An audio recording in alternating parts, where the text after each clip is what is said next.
আমাদের এখন অনেকেরই হচ্ছে যে 1,000 টাকা পেমেন্ট করার পর দেখাচ্ছে যে payment details not found this pan.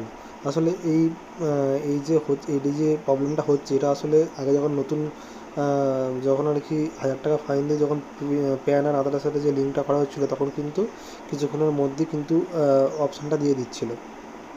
তো এটার কারণ কি, এখানে কিন্তু লিখে দিয়েছে যে you have already fees paid the fees 4-5 working days, মানে ওয়েট করতে বলছে।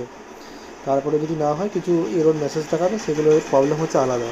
কিন্তু মেন কোনো প্রবলেম নেই। এটা যদি পেমেন্ট করার পরে ঠিকঠাক নাম দেওয়া থাকে, প্যান কার্ড আর আধার কার্ডে যদি ঠিকভাবে পেমেন্ট করা থাকে, মিনিমাম ওয়ার্কিং ডেজ বলতে সপ্তাহ প্রত্যেকটা দিন কিন্তু ওয়ার্কিং ডেজ নয়, শনি রবি বা কোনো ছুটির বার হলে মানে সেটা বাদ থাকে। তো আমার এরকম সমস্যা হয়েছিল। তো লিঙ্কটা হয়ে গিয়েছিলো, লিঙ্কের যে অপশানটা সেটা দিয়ে দিয়েছে। তো সেটাই দেখে নেবো যে কতদিন পেমেন্ট করেছিলাম আর কবে বা লিঙ্কের অপশানটা দিয়েছে। তো তার জন্য এই যে প্যান কার্ডের যে ড্যাশবোর্ড, এই সাইডটা চলে এসছে। প্যান কার্ডের ড্যাশবোর্ডের এইখানে যে লিঙ্ক আধার আছে, এইখানে গিয়ে তো পেমেন্ট করার পরে এইখানে লিঙ্ক আধারে গিয়ে ক্লিক করতে হবে।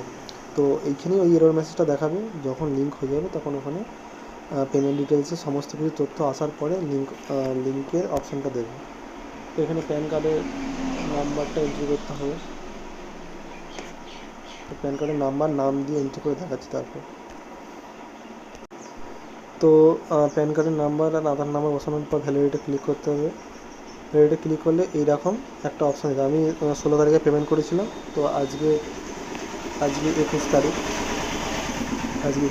তো 21 তারিখে আজকে পেমেন্টের এটা সাকসেসফুল হয়েছে। তো এখানে কন্টিনিউ করার পরে নাম আর মোবাইল নাম্বার দিতে হবে, সেটা করার পরে দেখিয়ে দিচ্ছি। তো এইভাবে দেওয়ার পরে লিঙ্ক আধার করলে 48 ঘন্টা সময় চাইবে, তারপরে কিন্তু লিঙ্ক হয়ে যাবে। তো এইভাবেই কিন্তু আমরা প্যান আর আধার কার্ডের পেমেন্টের করার পর লিঙ্ক হয়ে যাবে, কোনো রকম চিন্তার কারণ নেই। অপেক্ষা করতে হবে, এটা অটোমেটিক হয়ে যাবে। সব কিছু ঠিকঠাক মানে প্যান নাম্বারটা ঠিক দিয়ে করতে হবে। তো এইরকমই খুব সহজে আমরা প্যান আর আধার কার্ডের লিঙ্কটা করতে পারবো।